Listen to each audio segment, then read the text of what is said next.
नमस्कार दोस्तों, remind IAS के ऑनलाइन पोर्टल पर मैं आपका स्वागत करता हूं। दोस्तों, जैसा कि मैंने शुरू किया था, एमपीपीएससी के जो पुराना सिलेबस था, पुराना पाठ्यक्रम था 2019 या उससे पहले, और अभी जो 2020 के लिए नया सिलेबस आया है, इस सिलेबस के अलग अलग सब्जेक्ट्स को, अलग अलग विषयों को पुराने प्रीलिम्स से नए प्रीलिम्स के साथ, पुराने मेंस से नए मेंस के साथ और नए प्रीलिम्स के साथ नए मेंस को एक बार तुलना करके हम समझेंगे कि एग्जैक्ट में क्या बदलाव हुआ है और हमें इस सिलेबस को अच्छे तरीके से तैयार करने के लिए क्या रणनीति होनी चाहिए। तो इसी क्रम में मैंने आपको इतिहास का कुछ तुलना दिखाया था, कुछ चीज़ें उसमें भी बच गई हैं जिनको किसी और वीडियो में हम कवर कर लेंगे। अब इतिहास के बाद जो सिलेबस आप देखेंगे, उस सिलेबस में कहीं ना कहीं भूगोल की बात रहती है। इसलिए आज हमारे इस वीडियो के चर्चा का विषय है कि प्रीलिम्स 2019 और प्रीलिम्स 2020 के सिलेबस में क्या अंतर हुए हैं और उन अंतर में क्या चीज़ छुपा हुआ है, उससे क्वेश्चन कैसे आ सकते हैं। तो चलिए शुरू करते हैं। जैसे मैंने पहले से इसको लिख लिया है आपको सिलेबस के लिए, मैं चाहूँगा कि आप लोग सिलेबस अगर प्रिंटेड फॉर्म में हो तो सामने रख लीजिए, और अगर प्रिंटेड फॉर्म में नहीं हो तो मोबाइल ओपन करिए और उसमें mppsc.com पर जाइए और उसमें सिलेबस आपको दिख जाएगा 2020 वाला। उस 2020 वाले सिलेबस को भी डाउनलोड कर लीजिए और 2019 वाला जो सिलेबस है उसको भी आप डाउनलोड कर लीजिए। डाउनलोड करने के बाद जैसे जैसे मैं आपको यहाँ बता रहा हूँ, आप चाहें तो उसमें सिलेबस देख सकते हैं। मैंने इस बोर्ड पर 19 और 20 के प्रीलिम्स के सिलेबस को लिख लिया है, जिससे कि आपको समझने में आसानी रहे। क्योंकि अगर मैं केवल मुंह से बोलता तो आपको समस्या होती, कई लोगों के पास सिलेबस मोबाइल में भी नहीं निकल पाता कई बार। तो इसलिए मैंने प्रीलिम्स के दोनों 20 वाला सिलेबस और 19 वाला सिलेबस दोनों मैंने लिख लिया है। आप आराम से इस पे बोर्ड पे जैसे मैं बता रहा हूँ देखते चलेंगे। और अगर आपके पास प्रिंट फॉर्म में या फिर आपके पास अगर सॉफ्ट कॉपी में मोबाइल में आप डाउनलोड कर लिए हैं तो बेहतर रहेगा, और नहीं भी हो तो आप बाद में कर लीजिएगा। अभी समझिए और एक कॉपी और एक पेन लेके बैठिए। इनमें कुछ जो बातें मैं बताऊंगा उसको आप नोट डाउन करते रहिए, क्योंकि मेरे पास स्पेस नहीं है कि मैं आपको यहाँ लिख के दिखाऊंगा। स्पेस बनाने के लिए मुझे मिटाना पड़ेगा, इसलिए कुछ बातें जो मैं आपको बता रहा हूँ उसको आप चाहें तो साथ साथ नोट कर सकते हैं। ठीक है, देखिए जो 2019 का पुराना सिलेबस था, इस पुराने सिलेबस में 4 क आता था। आप 2019 के प्रीलिम्स का पेपर फर्स्ट देखेंगे तो उस पेपर फर्स्ट में आप नीचे आएंगे तो एक पॉइंट उसमें बना हुआ है, क्या, 4 क, 4 क पॉइंट बना हुआ है। और उस 4 क पॉइंट में क्या लिखा है, भारत का भूगोल। अब भारत के भूगोल में भी उसने पॉइंट्स बना दिया है, और वो पॉइंट क्या है, देखिए लिखा गया है, भौतिक, सामाजिक एवं आर्थिक भूगोल के सामान्य ज्ञान के प्रश्न होंगे। इसमें भारतीय कृषि एवं प्राकृतिक संसाधनों का समावेश होगा तथा भारतीय जनांकिकी एवं जनगणना से संबंधित प्रश्न होंगे। तो देखिए 2019 में जो सिलेबस दिया था, उस सिलेबस में ये 4 क जो मैंने पढ़ दिया आपको यहाँ पे देख सकते हैं, ये था। अब बात यह आती है कि ये भौतिक भूगोल क्या है, ये भौतिक भूगोल क्या है, सामाजिक भूगोल क्या है, आर्थिक भूगोल क्या है। इसके बारे में अगर हम जानेंगे तो क्या पढ़ना है, कैसे पढ़ना है। किसी भी किताब को उठाएं आप और अपने काम की जो चीज़ रहेगी उसको निकाल सकते हैं उसमें से।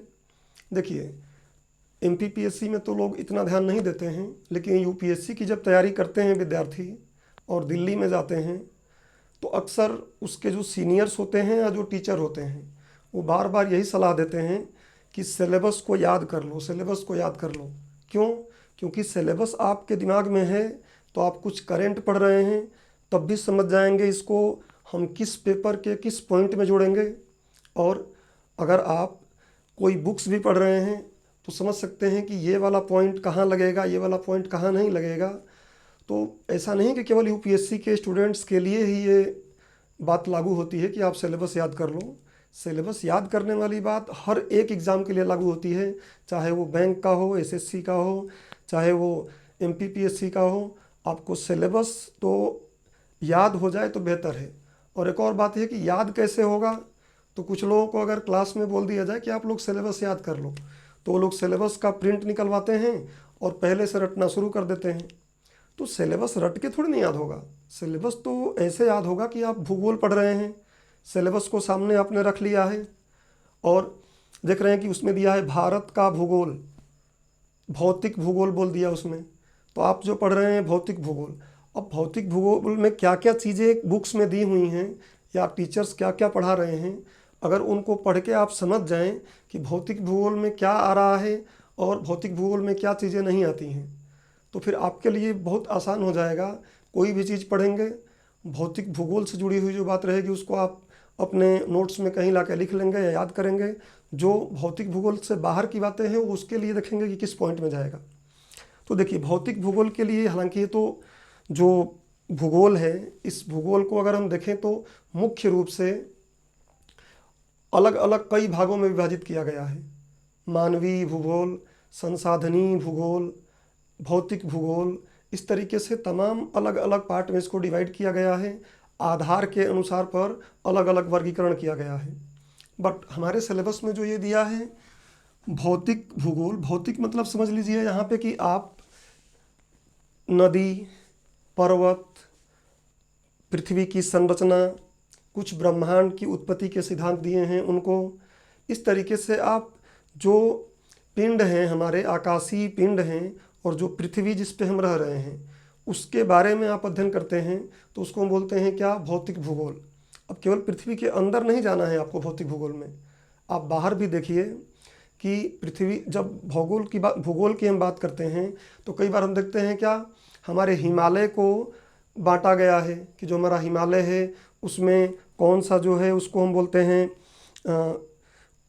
आप देखेंगे कि उसको हम लोग बना के रखते हैं कि जो हमारा हिमालय है उसका उच्च हिमालय क्या है, मध्य हिमालय क्या है और फिर शिवालिक हिमालय क्या है। तो इस तरीके से आप अलग अलग वर्गीकरण उसमें देते हैं। आप देखेंगे जो उत्तर भारत का विशाल मैदान है, हम भारत की भी बात कर रहे हैं, तो जो उत्तर भारत का विशाल मैदान है उसको भी आप देखते हैं तो क्या होता है, अलग अलग पार्ट में तोड़ दिया जाता है। तो इस तरीके से अगर हम अध्ययन कर रहे हैं तो उसको हम बोलेंगे भौतिक भूगोल।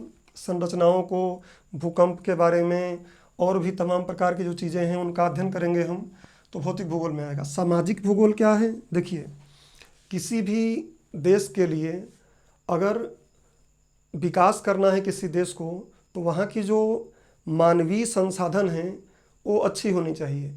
अगर वहाँ का मानवीय संसाधन अच्छा पढ़ा लिखा है, उत्पादक है, तो अच्छे अच्छे काम करेगा, उससे निर्यात बढ़ेगा और देश में विकास आएगा।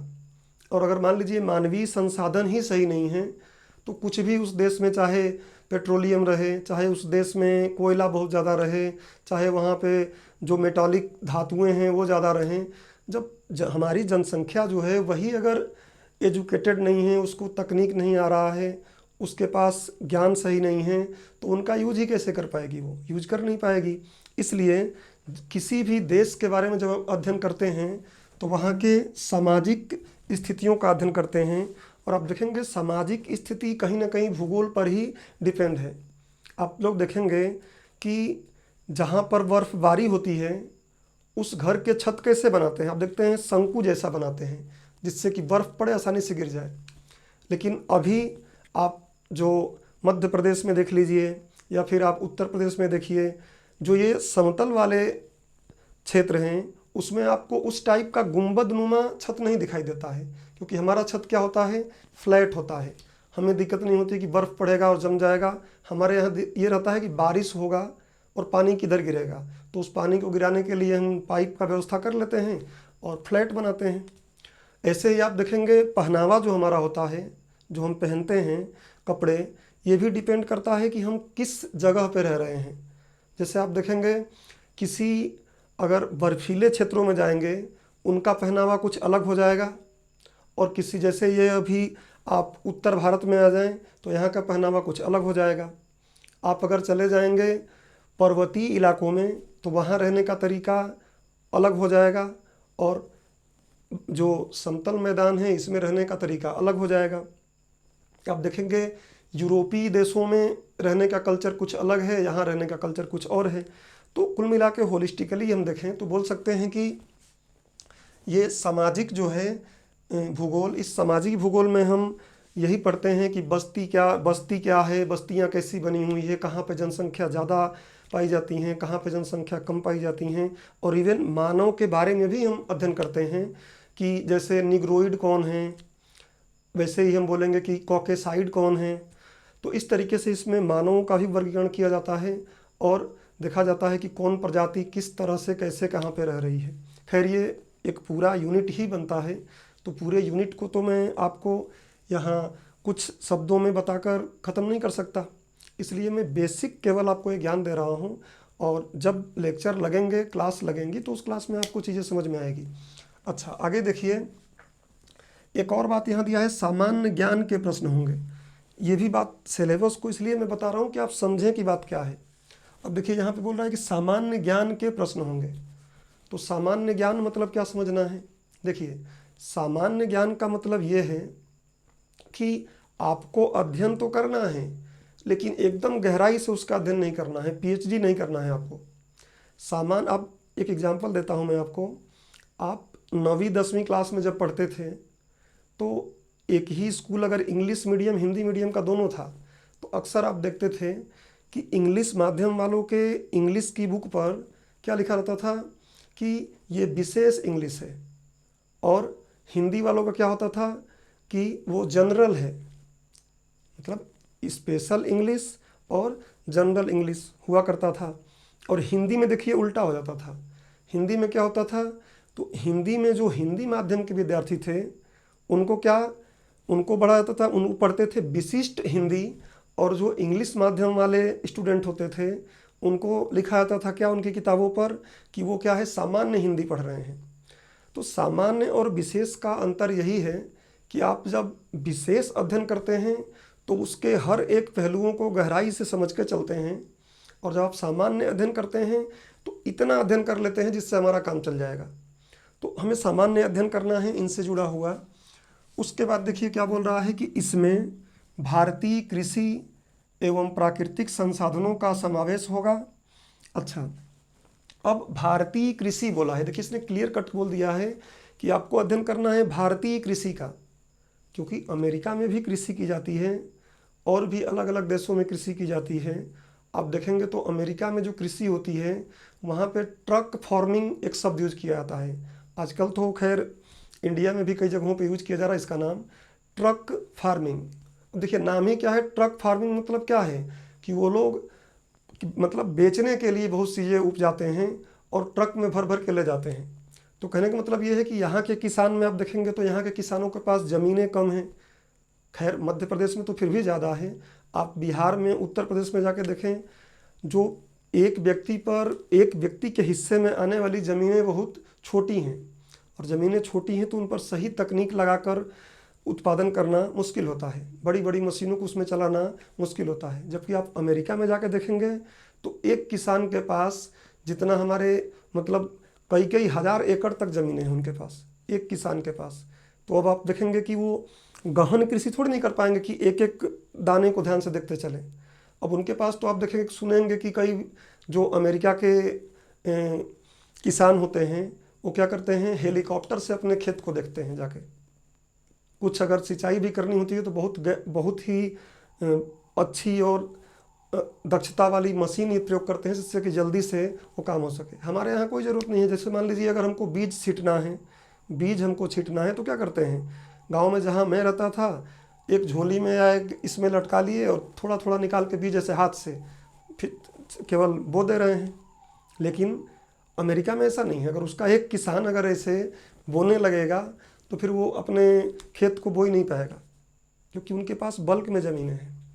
अच्छा, तो यहाँ इसने बोला है भारतीय कृषि, तो हमारे पढ़ने का यहाँ पे जो तरीका रहेगा कि हम भारतीय कृषि के बारे में ही पढ़ें कि भारतीय कृषि। देखिए, भारतीय कृषि में भी आप देखेंगे तो जहाँ पर पानी पर्याप्त मात्रा है वहाँ पे देखेंगे धान ज़्यादा होता है। जहाँ पे बरसात ठीक ठाक नहीं हो पाती, बारिश नहीं हो पाती, वहाँ पे ऐसे चीज़ों को बोते हैं जिसमें पानी की, अगर ज़्यादा पानी की आवश्यकता ज़्यादा ना हो। जैसे आप राजस्थान में चले जाएंगे तो अक्सर मूंगफली या दाने वगैरह, चने वगैरह वो लोग ज़्यादा उगाते हैं। तो जहाँ पानी की कम आवश्यकता रहेगा वहाँ पर क्या करेंगे, हम कुछ अलग तरीके के फसलें उपजाएंगे। जहाँ पानी की अधिकता है वहाँ पे कुछ और।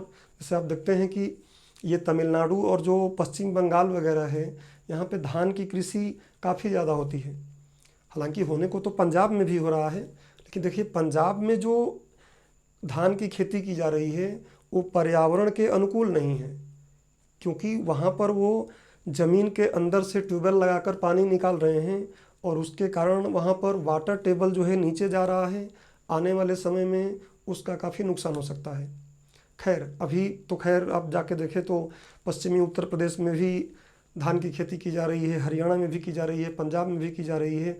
लेकिन ये पर्यावरण की कीमत पर किया जा रहा है, क्योंकि इसके बदले में पर्यावरण का या हमारी जो पूरी अर्थ का जो एटमॉस्फेयर है उसके हिसाब से उसको नुकसान पहुंचाया जा रहा है। खासकर वाटर टेबल और मिट्टी जो है, उससे मिट्टी भी दिक्कत करती है। खैर, ये अलग मुद्दा है।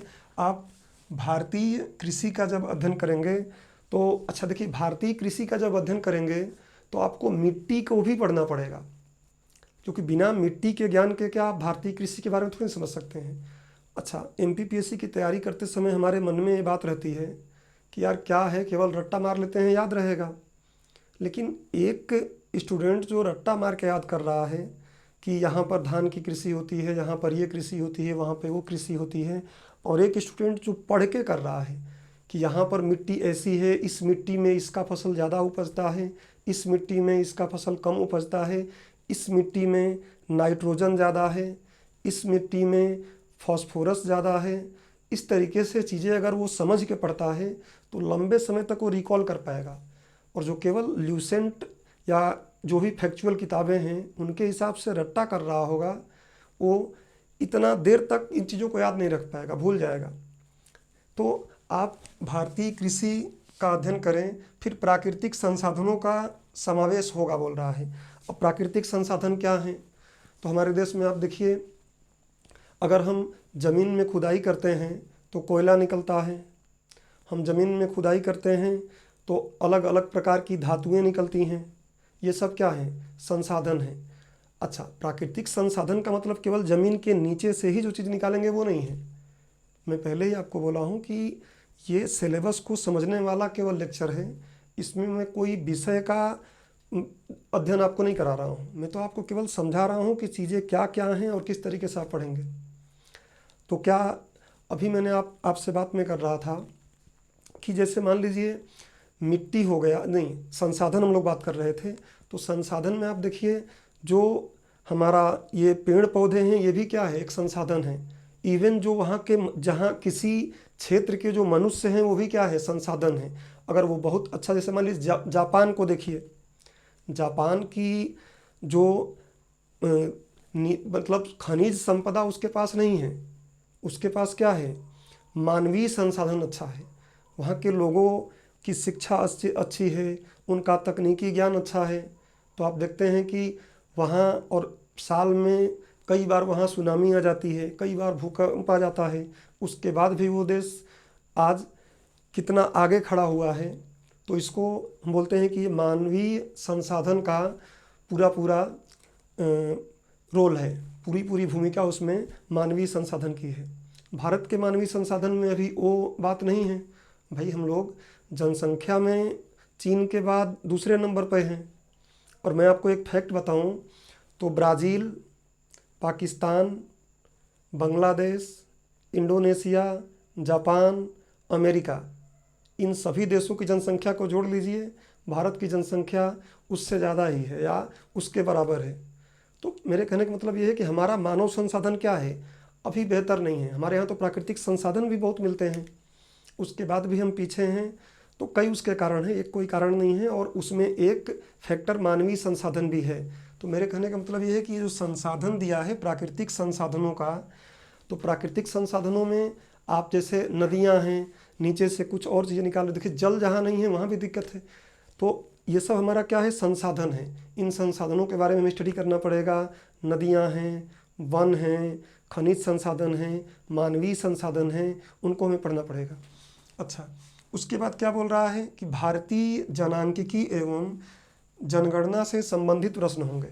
अब देखिए, भारतीय जनांकिकी एवं जनगणना से प्रश्न, इसमें क्या आता है, तो आपको यही अलग अलग दशकों में कितनी जनसंख्या वृद्धि हुई है, फैक्ट की बात करें तो कितना जनसंख्या दर बढ़ा है, या जो लिंगानुपात क्या है हमारे देश में, साक्षरता की दर हमारे देश में क्या है। उसके बाद उसमें और चीज़ें हम जोड़ सकते हैं कि जैसे अगर हम बोलें कि जो हमारा भारत है, इसमें पुरुष और स्त्री का क्या अनुपात है टोटल में। आप ऐसा भी कर सकते हैं कि आयु संरचना पे उसको बांट सकते हैं कि किशोर कितने हैं, मतलब 0 से 14 वर्ष के जो बच्चे हैं उनको बोलते हैं किशोर। प्रौढ़ कितने हैं, 15 से 59 वर्ष को हम प्रौढ़ बोलते हैं, और 60 से प्लस जो हो गया उम्र का, उसको हम क्या बोल देते हैं कि वो वृद्ध है। तो जनसंख्या वृद्धि में आपको ऐसी चीज़ों को बांट के पढ़नी है। तो ये हम बोल सकते हैं जनांकिकी एवं जनगणना से संबंधित प्रश्न। अच्छा, अब उसके बाद आप देखेंगे जो 2019 के सिलेबस की भी मैं बात कर रहा हूँ, क्योंकि ये बात जो आप सुन रहे हैं ये सारी बातें यहाँ रिपीट नहीं करनी पड़ेंगी, सारी बातें आपको समझ में आएंगी। देखिए क्या बोल रहा है कि 4ख 2019 का सिलेबस देखते हैं, तो उसमें 4ख क्या बोल रहा है, विश्व की सामान्य भौगोलिक जानकारी। अब देखिए, सामान्य शब्द इसलिए आ रहा है क्योंकि आपको विशेषज्ञता हासिल नहीं करना है इसमें। आप इतना जान जाएं कि उससे आप प्रशासनिक जीवन में रहते हुए चीज़ों को समझ सकें। आप प्रशासनिक अधिकारी बनेंगे तो आपके, अगर कहीं आपने न्यूज़ पढ़ लिया, चाहे कोई बात आपको समझ में आए कि भाई जो पाकिस्तान में हमारा हाई कमीशन है उसको ऐसा कुछ हो गया है, वहाँ पे कुछ ऐसी बातें हो गई हैं, तो आपको पता होना चाहिए ना कि वहाँ का टेरेन कैसा है, वो कैसा देश है, क्या चीज़ें हैं। तो सामान्य जानकारी आपको पता होनी चाहिए। प्रशासनिक जीवन में इसकी और काफ़ी ज़रूरत पड़ती है। अब देखिए, जैसे अभी छत्तीसगढ़ में नक्सल हमला हुआ है, तो आपको वहाँ का टेरेन पता होना चाहिए, वहाँ का किस तरीके से क्या क्या चीज़ें हैं छत्तीसगढ़ में। अगर पता है तभी आप वहाँ अच्छा प्रशासन कर पाएंगे, अदरवाइज आप अच्छा प्रशासन नहीं कर पाएंगे। तो ये क्या बोल रहा है कि समावेश होगा। अच्छा, ये बोला विश्व की सामान्य भौगोलिक जानकारी। तो विश्व की सामान्य, देखिए भौगोलिक जानकारी बोल रहा है ना, भूगोल की जानकारी। तो आप याद कर लेंगे कि महासागर, महाद्वीप, कौन बड़ा है कौन छोटा है, अगर अफ्रीका जो है उसमें क्या व्यवस्थाएं हैं, उसमें लोगों का किस तरीके से संस्कृति या उसमें किस तरीके से बदलाव आ रहा है, वहाँ गरीबी क्या है। यूरोप में देखेंगे आप, थोड़ा आप ऐसे ही उत्तरी अमेरिका दक्षिणी अमेरिका का देखेंगे, तो कुल मिला के वहाँ की नदियों के बारे में कुछ देखेंगे आप कि कौन सी नदी कहाँ कहाँ, फैक्ट में पूछ लेता है कि ये नदी किस देश की जीवन धारा कहलाती है। इस तरीके से अलग अलग, जैसे पहाड़ पर्वत, ये भी आपको थोड़ा याद करने पड़ेंगे कि यूराल कहाँ हैं। आप ऐसे ही अमेरिका में जाकर देख सकते हैं कि वहाँ पे कौन सी पर्वत श्रेणियाँ हैं। आप जाके जो चिली है उसमें देखेंगे क्या है, अटाकामा डेजर्ट का एक नाम हम लेते हैं, वो कहाँ है। इस तरीके अफ्रीका का मरुस्थल की बात होती है, वो कहाँ है। कुल मिला के विश्व के जो टॉपिक तो लगभग सारे उसमें थोड़े थोड़े आ जाएंगे, लेकिन केवल महत्वपूर्ण जानकारी रखनी है जिससे हमारा काम चल जाए। अच्छा, 7वां पॉइंट जब उसी का देखेंगे, प्रीलिम्स 2019 का 7वां पॉइंट देखेंगे तो दिया है मध्य प्रदेश का भूगोल। देखिए लिखा है क्या, मध्य प्रदेश का भूगोल। और इस मध्य प्रदेश के भूगोल में नीचे क्या बोला है कि पर्वतों का विकास, नदियाँ, जलवायु, वनस्पतियाँ, जीव जंतु, खनिज, परिवहन से संबंधित प्रश्न होंगे। अब यहाँ समझना ये है कि मध्य प्रदेश का भूगोल तो ये बोल दिया है, ठीक है। ये बोला है कि पर्वतों का विकास। अब थोड़ा प्री और मेंस की हम बात करेंगे। देखिए पर्वतों का विकास, ये बताइए कि पर्वत क्या है, पर्वत कैसे बनते हैं, अगर ये नहीं पता रहेगा तो क्या हम पर्वतों का विकास को यहाँ समझेंगे? तो कंसेप्ट ज़रूरी होता है, और जो सब्जेक्ट हम यहाँ पढ़ रहे हैं अगर वो मेंस में भी है तो कोशिश करें कि उसका जो जितनी भी बातें हमें कंसेप्ट में आएंगी, फैक्ट में आएंगी, सब तैयार कर लें एक साथ। मैंने पीछे एक लेक्चर में शायद आप लोगों को बताया भी था कि मेंस का मतलब क्या है। एथिक्स, कुछ समाजशास्त्र भी जुड़ गया है, नए सिलेबस की बात कर रहा हूँ मैं, और कुछ लोक प्रशासन जुड़ गया है, ये कुछ नई बातें थी, और निबंध है और हिंदी है। ये कोर सब्जेक्ट जो हैं केवल मेंस में आते हैं, प्रीलिम्स से इसका कोई मतलब नहीं होता है। क्या क्या? निबंध, हिंदी, अभी नए सिलेबस में समाजशास्त्र और पब्लिक एडमिनिस्ट्रेशन और हिंदी, ये एथिक्स, और ये बातें अगर ये तीन चार चीज़ें हैं, ये क्या है, प्योरली मेंस की हैं, मतलब केवल मेंस में काम करती हैं। प्रीलिम्स में उनका कहीं कोई रोल खास नहीं होता है, इनडायरेक्ट भी शायद ही होता है। तो उसको आप केवल मेंस ट्रीट करिए, उसके अलावा जो कुछ भी बच गया सब कहीं ना कहीं प्रीलिम्स में भी आएगा, कहीं ना कहीं मेंस में आएगा।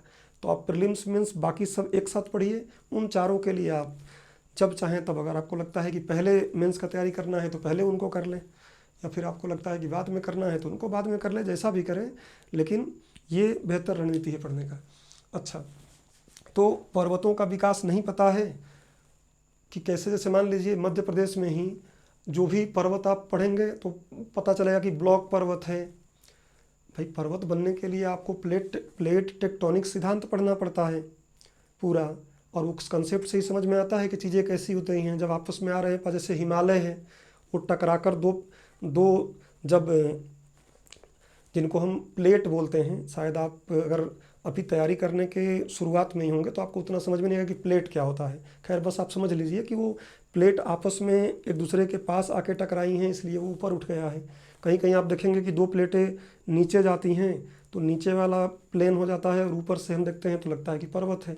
तो कुल मिला के कहने की बात यह है कि इसके अलग अलग कंसेप्ट हैं, और कंसेप्ट के साथ ही अगर इसको पढ़ेंगे तो ज़्यादा बेहतर होगा।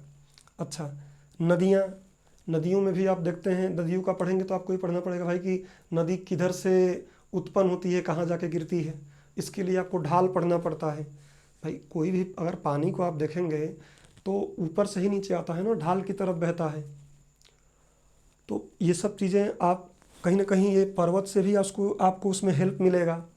आगे देखिए बोल रहा है कि जलवायु। अब जलवायु भी क्या है, जैसे देखिए यहाँ पे बोला है ना कि विश्व की सामान्य भौगोलिक जानकारी।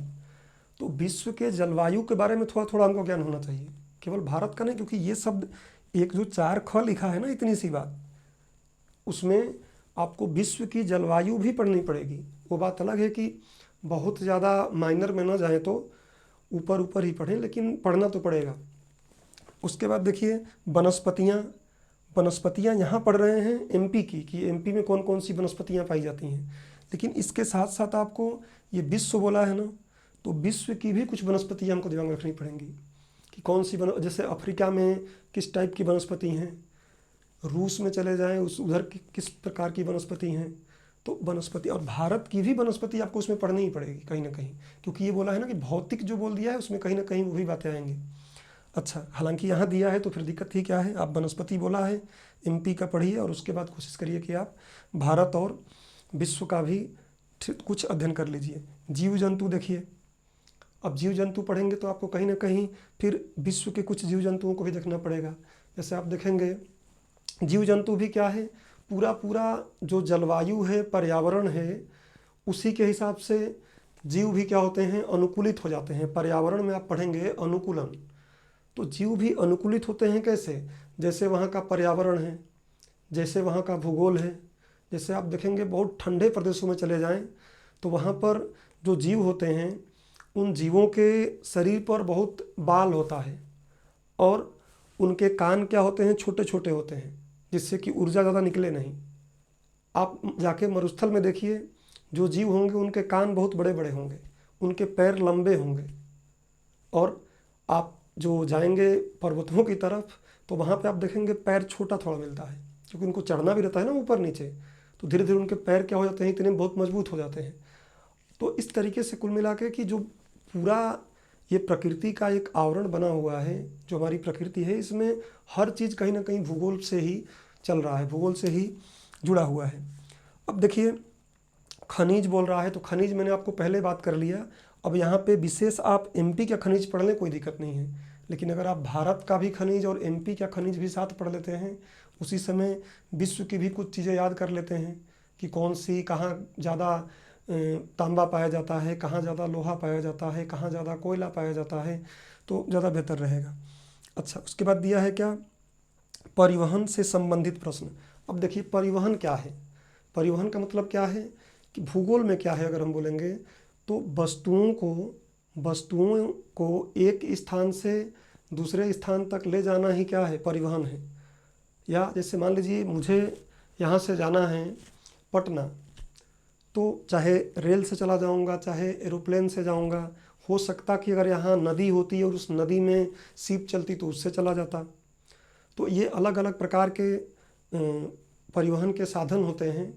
कुछ सड़क वाले होते हैं जिसमें रेल और रोड आ जाएगा, कुछ क्या होते हैं जिनको हम बोल सकते हैं कि वायु मार्ग है, एरोप्लेन हो जाएगा।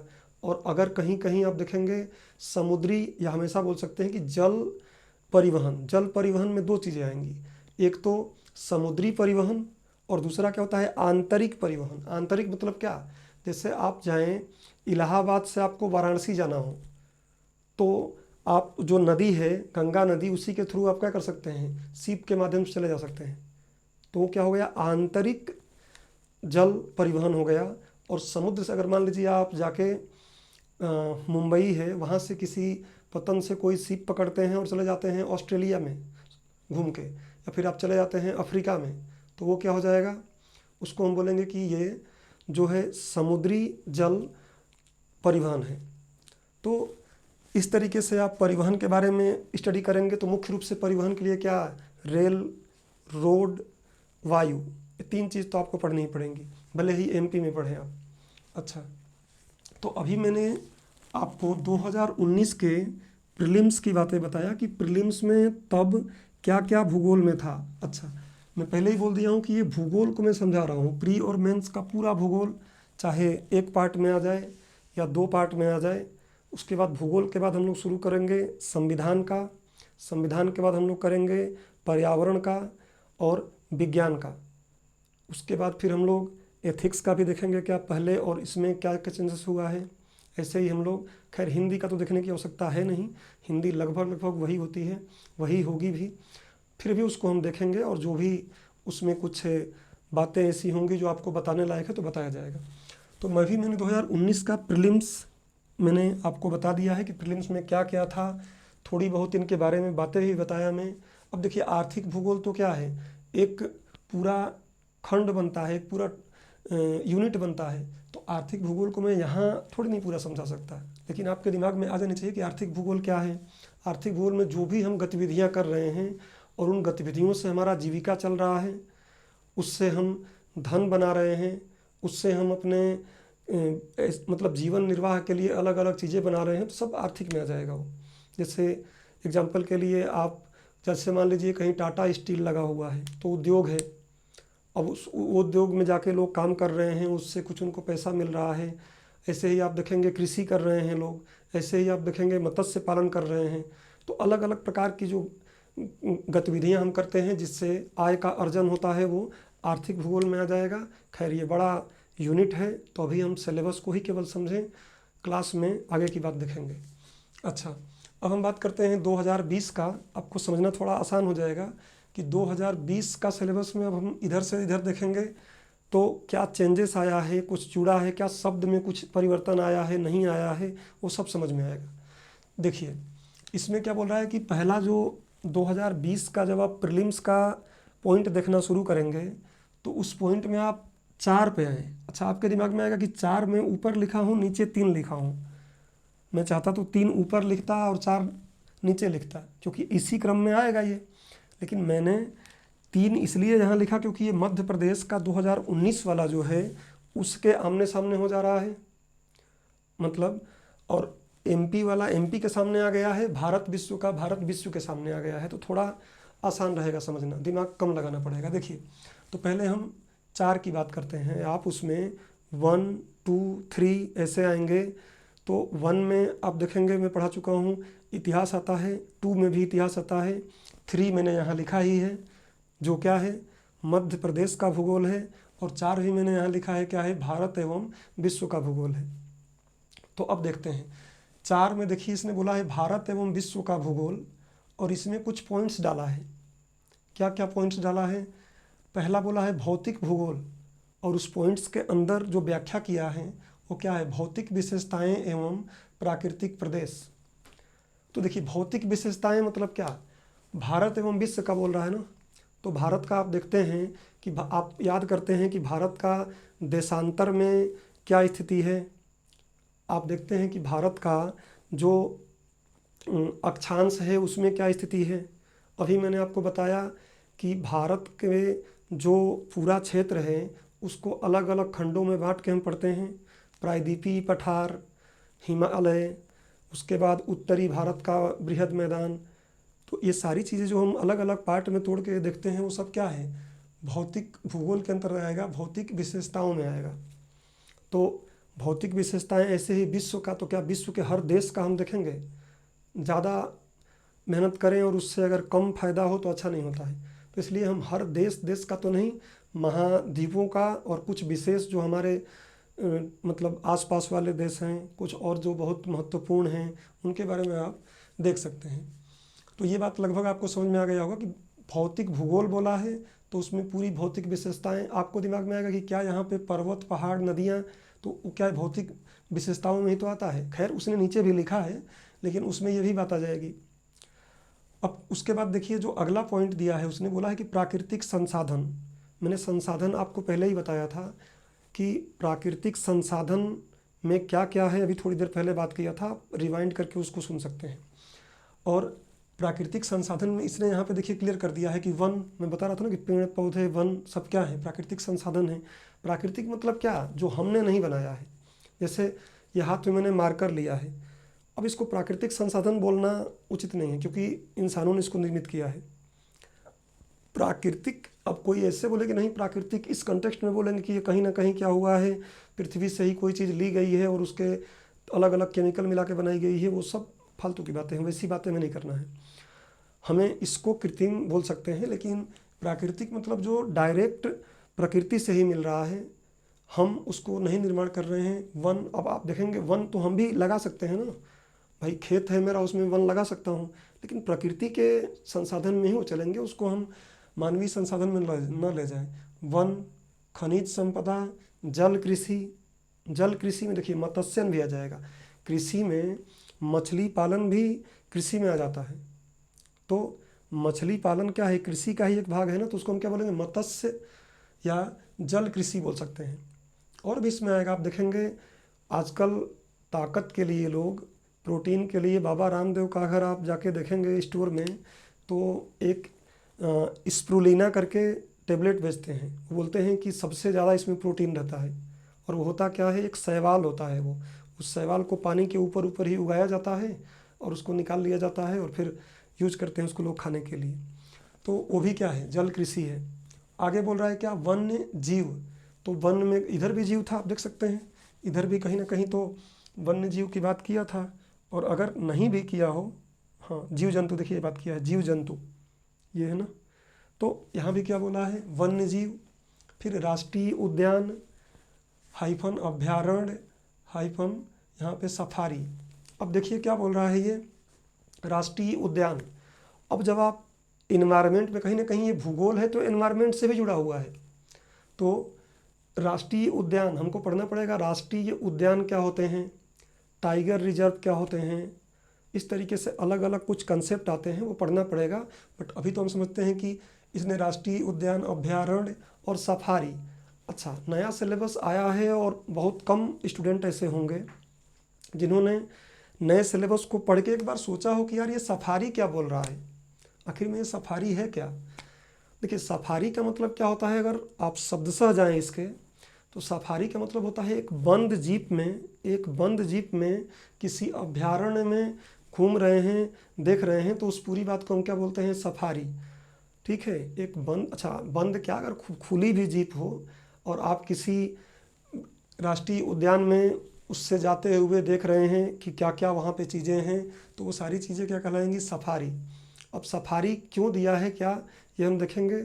जब राष्ट्रीय उद्यान अभ्यारण्य आप पढ़ेंगे तो वहाँ बात होगी कि क्या यहाँ पे सफारी की व्यवस्था है या नहीं है, किस जगह पे सफारी की जा सकती है, किस जगह पे नहीं की जाती। कुछ कोर एरिया होते हैं, वहाँ पे जाने का एकदम प्रतिबंध होता है। तो इस टाइप का जब पढ़ेंगे तो आपको समझ में आएगा। तो कहीं ना कहीं आप देख रहे हैं कि 2019 में ये था, ऐसा नहीं बोल सकते कि नहीं था। हो सकता है कि ये राष्ट्रीय उद्यान उस समय पर्यावरण में कहीं पढ़ते होंगे, यहाँ पे डायरेक्ट कहीं नहीं बोला है, तो हो सकता है कि गूगल मैप नहीं पढ़ते हों। अच्छा, फिर अगला पॉइंट क्या बोला है, सामाजिक भूगोल। अब देखिए सामाजिक भूगोल यहाँ भी बोला था, देखिए सामाजिक भूगोल। अब इस यहाँ क्या थोड़ा सा उसको व्याख्या कर दिया है। देखिए सामाजिक भूगोल में क्या बोल रहा है, जनसंख्या संबंधी या जनांकिकी, इतनी बात बोला है। फिर इसने क्लियर कर दिया है इस बात को ब्रैकेट में लाके कि जनसंख्या वृद्धि हमको पढ़ना है, आयु पढ़ना है।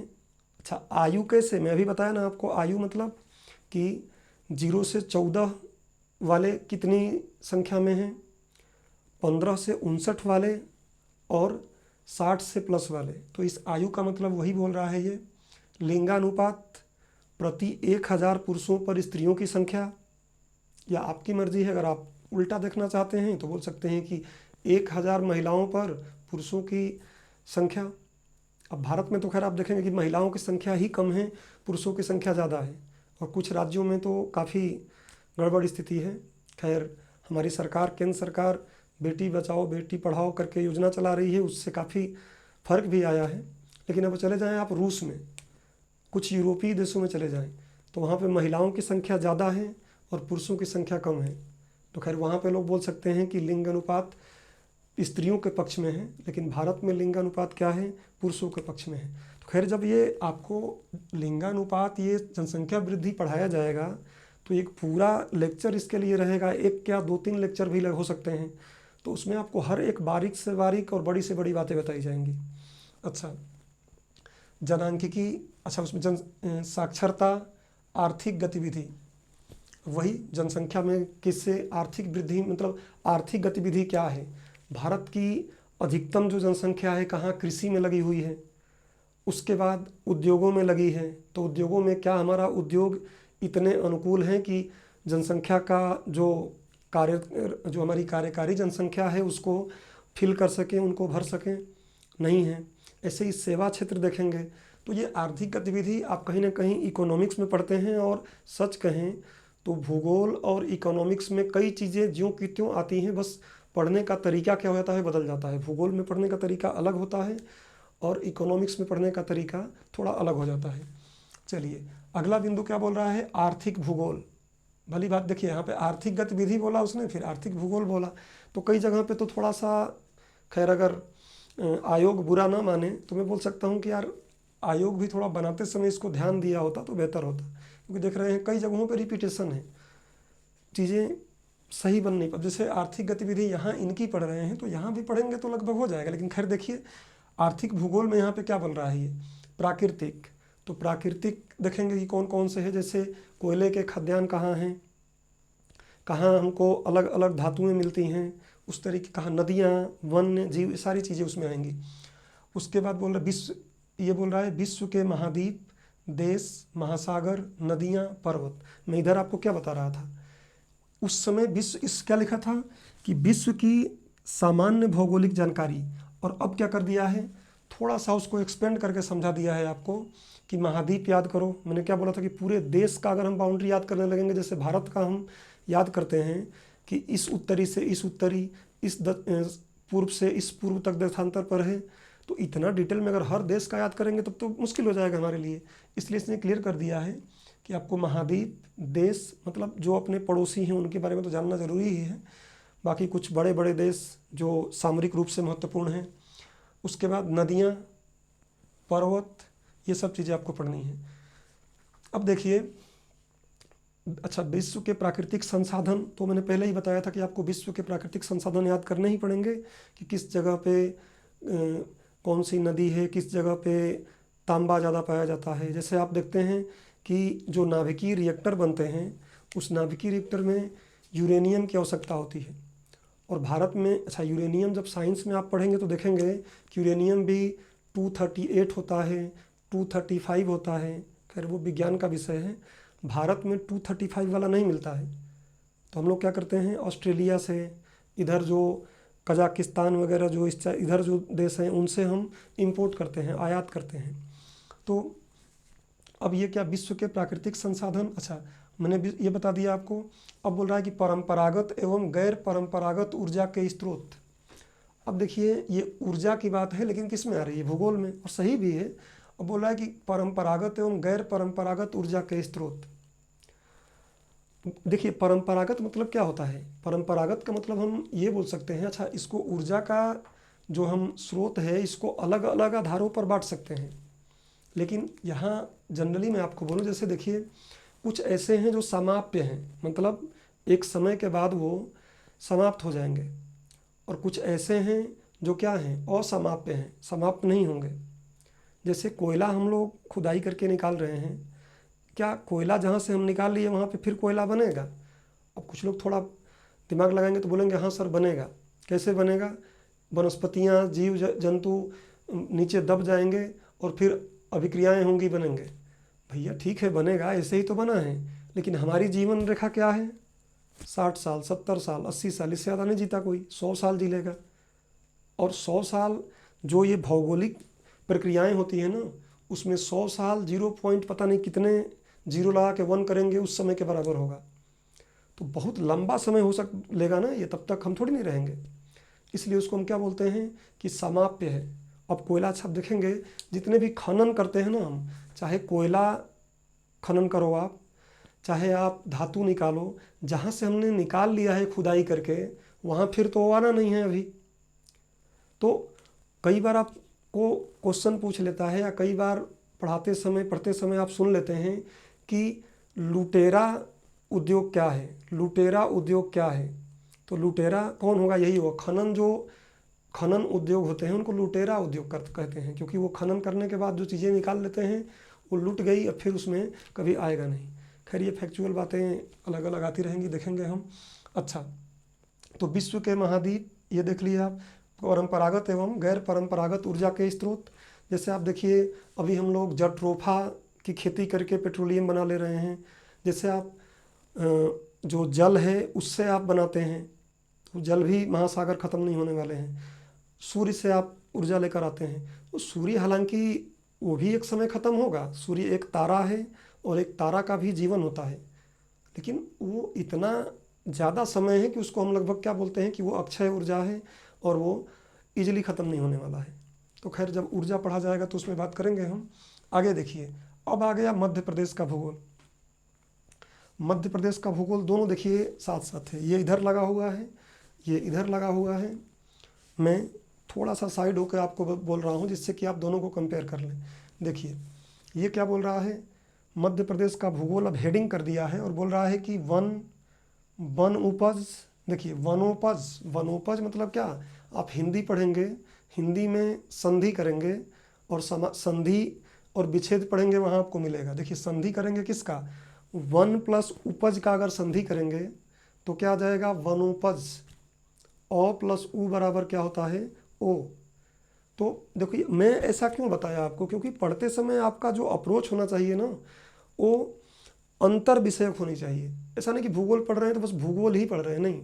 भूगोल पढ़ते समय भी कई ऐसी चीज़ें हैं जिसको जो हिंदी में काम आ जाएंगी, इकोनॉमी में काम आ जाएंगी, पर्यावरण में काम आ जाएंगी। तो इसलिए हमारा जो दिमाग होना चाहिए, सिलेबस इसलिए याद करने का मैं बोल रहा हूँ कि याद हो जाए, और आपका जो दिमाग होना चाहिए अंतर विषयक होना चाहिए। कई विषयों का कई चीज़ें आपको यहीं पे दिमाग में आ जानी चाहिए। जैसे हिंदी का हमने यहाँ पे संधि एक बार रिवाइज कर लिया।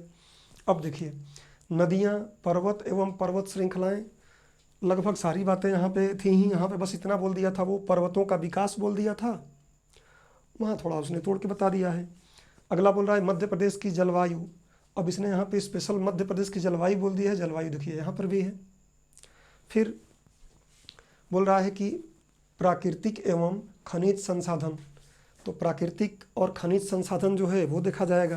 अच्छा ये वाला चीज़ आपको भी समझ में नहीं आ रहा होगा, अच्छा कि प्राकृतिक एवं खनिज संसाधन ये क्या है, ऐसा ही बोल दिया होता कि प्राकृतिक संसाधन, तो हम उसमें खनिज तो पढ़ेंगे ही ना पढ़ेंगे, बट उसने बोला है प्राकृतिक, यहाँ को भूल गया हूँ मैं, तो प्राकृतिक एवं खनिज संसाधन। खैर आपको ये बात समझ में आ गई होगी कि प्राकृतिक और खनिज संसाधन क्या है, कैसे हम पढ़ेंगे उसको। अच्छा, आगे देखिए, दिया है परिवहन, प्रमुख सिंचाई एवं विद्युत परियोजनाएं। परिवहन मैंने आपको बता ही दिया, प्रमुख सिंचाई एवं विद्युत परियोजनाएं। अब देखेंगे, अच्छा ये वाली बात कहीं ना कहीं अगर हम देखें तो 2019 में मेंशन नहीं था, बट आप फिर भी पेपर जाके देखिए पुराने, उसमें पूछे गए हैं।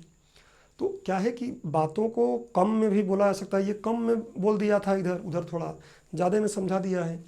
तो आप देखते हैं कि बिजली बनाने के लिए हम क्या करते हैं, डैम बनाते हैं, उसके बाद उस डैम से पानी को ऊपर रखते हैं, उसका फ्लो अब तेज़ हो जाएगा, ऊपर से नीचे गिरेगा तो नीचे टरबाइन लगाते हैं, टरबाइन उस पानी के बल से घूमती है, फिर उसके पीछे हम चुंबक और जो परिनालिका होता है वो साथ जोड़कर घुमाते हैं और विद्युत बन जाता है। खैर वो प्रक्रिया अलग है, पढ़ेंगे आप जानते होंगे तो ठीक है, नहीं तो बाद में देखा जाएगा। तो क्या बना, परिवहन, प्रमुख सिंचाई एवं विद्युत परियोजनाएं। आप कई परियोजना पढ़ते हैं, भाखड़ा नांगल परियोजना क्या है, ऐसे ही आप अलग अलग रिहंद परियोजना पढ़ते हैं, एमपी में भी कई परियोजनाएं हैं, उसको आपको पढ़ना पड़ेगा। अच्छा, अगला दिया है कृषि, पशुपालन एवं कृषि आधारित उद्योग। कृषि, पशुपालन एवं कृषि आधारित उद्योग। देखिए कृषि तो हमको पहले से ही यहाँ देख लिए, कृषि कैसी हो रही है, कृषि क्या है हमको देखना पड़ेगा। उसके बाद पशुपालन, पशुपालन भी हम समझेंगे कि हमारे जो गाय भैंस गाय हैं वो भारत में किस नस्ल की हैं, क्या है, क्या क्या उनसे हमें फ़ायदा होता है, क्या नहीं होता है। जैसे आप देखेंगे दूध के उत्पादन में भारत क्या है, विश्व में नंबर 1 है, लेकिन दूध का आयात या दूध पर उत्पादित जो चीज़ें हैं वो भी हम आयात करने में विश्व में नंबर 1 है। अब कारण क्या है, तो भूगोल से ही कहीं ना कहीं जुड़ा है। क्यों, क्योंकि यहाँ पे अधिकतम लोग शाकाहारी हैं, ऐसा नहीं कि मांसाहारी नहीं है, लेकिन शाकाहारी हैं, इसलिए आप देखते हैं कि यहाँ पर दूध का खपत ज़्यादा होता है। न्यूजीलैंड वगैरह के पास बहुत ज़्यादा मवेशियाँ हैं, उनके पास भी, लेकिन वहाँ खपत ज़्यादा नहीं है, क्योंकि वो लोग मांस वगैरह पर ज़्यादा जोर देते हैं, तो वो लोग उसको क्या करते हैं, निर्यात करते हैं और हम आयात करते हैं। खैर छोड़िए, इसे देखते हैं कृषि, पशुपालन एवं कृषि आधारित उद्योग। देखिए कृषि आधारित उद्योग क्या है, जैसे मान लीजिए कृषि आधारित उद्योग में हमने गेहूँ उपजा लिया है, उस गेहूँ को हम किसी को बेचते हैं, वो उसको पीसता है और फिर वो किसी को बेचता है, और इस तरीके से आप देखेंगे ब्रेड, शहरों में ब्रेड बन के आ गया है। तो ब्रेड जो बन रहा है ये किस पर आधारित है, डेफिनेटली कृषि पर ही तो आधारित है। आप अलग अलग आचार जाके खरीदते हैं खाने के लिए, तो आचार क्या है, वो आचार कृषि पर ही तो आधारित है। वस्त्र जो हम लोग पहन रहे हैं, ये वस्त्र भी क्या है, हाँ आप तकनीक में पढ़ेंगे तो आपको समझ में आएगा कि भाई कुछ रेशे हमने कैसा बना लिया है, कृत्रिम रूप से बना लिया है, प्रकृति में वो रेशा बनता ही नहीं है, हमने कुछ जोड़ घटा कर क्या कर लिया है, अलग कोई रेशा बना लिया है। तो हम लोग तकनीक या विज्ञान तकनीक जब पढ़ेंगे तो उसमें आ जाएगी वो बात, लेकिन आप देखेंगे ये क्या है, कृषि पर आधारित है। अगर महिलाएं कहीं आप वो सूत लगा के आप देखते हैं कि चटाई बिनते हैं लोग, दरी बिनते हैं, वो भी क्या है, तो कृषि पर आधारित है। और कुल मिलाकर देखा जाए तो अधिकतम जो उद्योग होते हैं कहीं ना कहीं कृषि पर आधारित होते ही हैं। तो कृषि पर आधारित केवल जो उद्योग हैं वो हम पढ़ेंगे। अच्छा, आपके दिमाग में आप खुश हो सकते हैं चाहें तो कि केवल कृषि आधारित उद्योग हैं, बट ये खुशी ज़्यादा देर की नहीं है, क्योंकि ये तो यहाँ इसने बोल दिया है। उसके अलावा भी आप ये संसाधन वगैरह जहाँ भी ये बोल रहा है ना कहीं आपको ये प्राकृतिक संसाधन, तो कहीं ना कहीं आपको और उद्योगों को पढ़ना ही पड़ेगा। केवल कृषि आधारित उद्योग के अलावा भी उद्योग पढ़ने पड़ेंगे। खैर कहने का मतलब ये है कि यहाँ जब पढ़ेंगे तो हम कृषि आधारित उद्योग पे चलेंगे। तो अभी मैंने आपको पुराना प्रीलिम्स का भूगोल का पुराना सिलेबस और नए सिलेबस को समझाने का प्रयास किया। उम्मीद करता हूँ आपको समझ में भी आ गया होगा। एक बार आप इसको अपने मोबाइल में MPPSC के सिलेबस को निकाल कर या डाउनलोड करके और मिला के देखिएगा। या प्रिंटेड आपके पास हो तो उस प्रिंटेड से मिला के देखिएगा। और आप देखिए ये जब पढ़ने का थोड़ा तरीका देखिए कि पढ़ेंगे क्या। देखिए अब जैसे मैं यहाँ से किसी भी एक पॉइंट को उठा लूँ, नए सिलेबस में चलते हैं, किसी भी पॉइंट को मैं उठा लूँ, जैसे मान लीजिए कि चलिए लास्ट वाले को हम बात कर रहे थे उसी को देख लें। क्या बोल रहा है? उद्योग। तो देखिए उद्योग जो है, केवल उद्योग कई अलग अलग आधारों पे अलग अलग प्रकार के उद्योग होते हैं। अलग अलग प्रकारों पर अलग अलग उद्योग कैसे? जैसे आप देखेंगे कि ये कृषि पर आधारित ही जो उद्योग है, उस उद्योग में कुछ होंगे कुटीर उद्योग, कुछ होंगे लघु उद्योग और कुछ होंगे क्या? बृहत उद्योग। समझ रहे हैं? मतलब उद्योगों को अगर हम वर्गीकृत करते हैं तो अलग अलग आधार पर उद्योग बन जाएंगे। कैसे? अगर आप ये बातें समझ गए हैं तो मैं कुछ पार्ट इसका मिटा देता हूँ जिससे कि समझ में बातें आए, आपको आए। थोड़ा सा लिखूँ तो मैं, देखिए थोड़ा सा मैं इसको मिटाता हूँ और मैं ये पुराना सिलेबस मिटा देता हूँ थोड़ा सा, जिससे आपको समझ में आएगी बात। देखिए ये तो बस अप्रोच मैं थोड़ा बता रहा हूँ कि अप्रोच आपका कैसा होना चाहिए। देखिए यहाँ पर उद्योग की अगर हम बात कर रहे हैं तो सबसे पहले तो उद्योग की परिभाषा पढ़ेंगे। फिर परिभाषा क्या है क्या नहीं है, अब वो लेक्चर ज़्यादा बड़ा होगा तो आपको भी दिक्कत होगी। और वर्गीकरण जब आप करेंगे इसका, तो वर्गीकरण देखिए कई आधारों पे हो जाएगा। कैसे? अगर हम लेते हैं इसको कि ये जो उद्योग है, इस उद्योग में जो वस्तुएं हैं या कच्चा माल लग रहा है, तो कितने लोग मिल के काम कर रहे हैं, उसमें कितना बड़ा है या छोटा है। तो हम बोल सकते हैं क्या है, एक हो गया कुटीर, बहुत छोटा हो गया। इसके नीचे एक लघु हो जाएगा, और आप देखेंगे मध्यम भी कर सकते हैं, बट मैं बृहत कर दिया। तो ये क्या है? अलग अलग लघु उद्योग क्या है? कृषि में भी लघु उद्योग होगा, होगा कि नहीं? और किसी उद्योग में जाओगे तो उस उद्योग में भी क्या हो जाएगा? लघु हो सकता है, बृहत हो सकता है, या कुटीर हो सकता है। जैसे घर पे बीड़ी बनाते हैं लोग, आप देखोगे गाँव में महिलाएं बीड़ी को चिपकाती हैं मसाले डालकर, और उनको फिर ले जाकर जमा करती हैं, कुछ पैसा मिल जाता है। तो क्या है? वो कुटीर उद्योग तो है। अब यहाँ पे आप देखेंगे कि अलग, अगर हम स्वामित्व का आधार ले लें, अगर हम आधार ले लें कि स्वामित्व के आधार पर, तो स्वामित्व के आधार पर आप देखेंगे कि तुरंत ये बातें फिर दूसरी आने लगेंगी कि इसमें क्या आ जाएगा? एक आ जाएगा क्या? सार्वजनिक या सरकारी। सार्वजनिक या सरकारी बोल सकते हैं, सरकारी अच्छा नहीं लगता, सार्वजनिक ही बोलें। जो सरकार के अंडर में है वो सार्वजनिक है। उसके बाद आप देखेंगे निजी बन जाएगा। जैसे देखिए रिलायंस जियो, क्या इसमें सरकार का कोई भाग है? नहीं है, तो ये क्या है? निजी है। और भी कोई चीज़ें आप देखिए, टाटा के बहुत से कंपनियां लगी हुई हैं। एक ब्रिटेन में टाटा की कंपनी है जिसका नाम है क्या? जगुआर। आप सुने होंगे, कार वाहन आता है जगुआर। वो किसी कारण के वजह से भारत में उस प्लांट को न लगाकर टाटा जाके कहाँ लगाया? ब्रिटेन में। अब वो क्या कारण था, आपको जब स्वतंत्रता के पश्चात भारत पढ़ेंगे, किसी भी सब्जेक्ट में ये सब क्रम पढ़ेंगे, तो आपको पता चलेगा कि क्या ऐसा दिक्कत था कि वो जगुआर को ले जाके वहाँ लगाया, यहाँ नहीं लगाया। खैर आगे बढ़ते हैं। निजी और एक क्या होता है? संयुक्त। कई बार ऐसा हो जाता है कि कुछ उसमें कुछ भाग निजी रहता है और कुछ भाग क्या रहता है? सार्वजनिक रहता है। कैसे? तो आप देखिए आजकल सरकार क्या कर रही है, अपने जो सार्वजनिक क्षेत्र की कंपनियां हैं, जो उनको क्या कर रही है? उसके शेयर्स को बेच रही है। आप सुने होंगे एयर इंडिया को चाह रही है सरकार। ऐसे ही अलग अलग कई उद्योग हैं जिनको सरकार चाह रही है कि क्या कर दे, निजी के लोगों के हाथों में भी कुछ दे दे। तो जहाँ पे दोनों लोगों का भाग रहेगा, पार्ट रहेगा, उसको हम संयुक्त बोलेंगे। देखिए इसको समझाने के लिए मैं चाहता तो आपको टेक्निकल बातें बताता। जैसे मैं बोल सकता हूँ कि किसी भी उद्योग में अगर 51% जिस क्षेत्र का होता है उसको हम क्या बोलते हैं? उसी क्षेत्र की कंपनी बोलते हैं। मतलब अगर 51% किसका है? सरकार का है, तो सरकारी सार्वजनिक हो गया। अगर 51% निजी का है तो क्या हो जाएगा, वो निजी हो जाएगा। समझ रहे हैं। बट ये वर्गीकरण और चीज़ें मैं आपको, क्योंकि बहुत से लोग अभी एग्ज़ाम की तैयारी करना शुरू ही नहीं किए होंगे, बहुत से लोग पढ़ लिए होंगे, तो हमें सबको लेकर चलना पड़ रहा है कि कोई ऐसा शब्द ना यूज करूं कि दिक्कत हो आपको।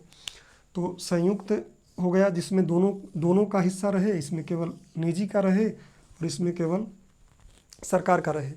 अच्छा, इसी तरीके से आप देखिए स्वामित्व के आधार पर तो हमने बांट लिया, इसके अलावा हम अगर चाहें तो कच्चे माल के आधार पर भी बांट सकते हैं।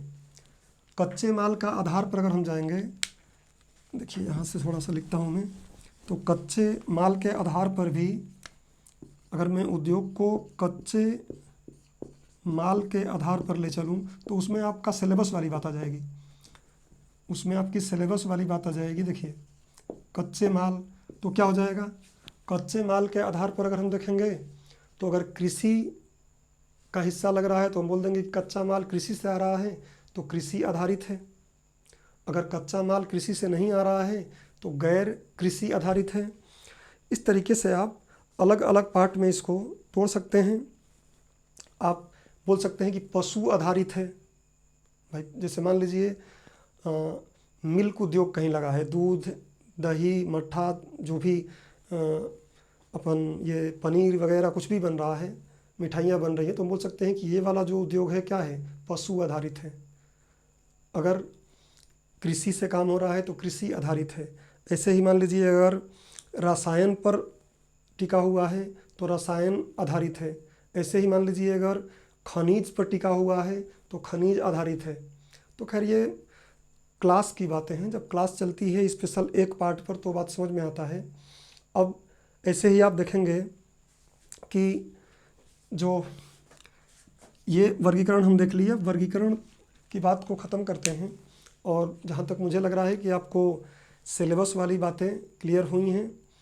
अब अगले लेक्चर में जब हम मिलेंगे तो भूगोल का ही मेंस और मतलब 2019 के मेंस और 2020 के मेंस को तुलना करेंगे और उसके बाद फिर एक बार मिलेंगे तो हम, या हो सकता है अगले वीडियो में ही मैं इसको कवर कर लूँ। तो उसमें क्या रहेगा कि अभी वर्तमान का प्री और वर्तमान का मेंस कितना इंटरलिंक है, कितनी अलग बातें हैं, तो उसी दिन आपको समझ में आ जाएगा कि पढ़ने का तरीका भी क्या होना चाहिए। जो प्री मेंस में साथ साथ आता है उसको साथ साथ पढ़ो, बेसिक तरीके से चीज़ें आपको याद होंगी। अदरवाइज़ फिर आप इधर का रटोगे, उधर का कंसेप्ट बाद में पढ़ोगे, दोनों में उलझे रहोगे, एक बार ये भूलोगे एक बार वो भूलोगे, दिक्कत होगी। तो इस लेक्चर को मैं यहीं रोक रहा हूँ, नेक्स्ट लेक्चर में हम लोग मिलेंगे तो इस अध्ययन के क्रम को आगे बढ़ाएंगे। अपना ध्यान रखिए, धन्यवाद।